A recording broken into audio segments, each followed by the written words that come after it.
Tras un ano de parón obrigado pola pandemia, a Asociación de Atletismo e Deportes do Barbanza e o Concello volven a organizar a subida a Curota, que chega este ano a súa quinta edición. Terá lugar este vindeiro sábado. A proba arrancará ás 5 da tarde dende a Praza Alcalde Segundo Durán. Haberá dúas modalidades, carreira a pé e ciclismo, tanto en bici de estrada como en BTT. A saída, a recollida de dorsais e a entrega de trofeos se fará na Praza Alcalde Segundo Durán. A saída será escalonada, seguindo o protocolo COVID marcado pola Federación, e a meta será no estanque do Alto da Curotiña. O percorrido é de 9 kilómetros. Hai trofeos e premios económicos.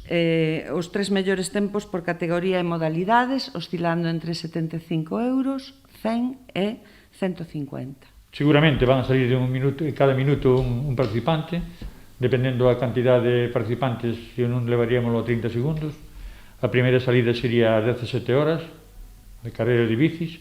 A continuación faceríase a carreira a pé de 10 en 10 cada 20 segundos, sobre as 6:15 da tarde. E logo finalizaría a proba ca carreira de BTT sobre as 10:30 da tarde. Dende o Concello animan a participar nesta proba que discorrerá por unha paraxe única. É espectacular, non? Esta subida a Curota é irrepetible en calquer outro sitio de Galicia. Non temos un monte tan alto, tan preto da costa e con unha paisaxe como a que se pode ver desde a Curota. Xa foi comentado moitas veces pois as calidades paisaxísticas que se aprecian desde o Miradoiro, non?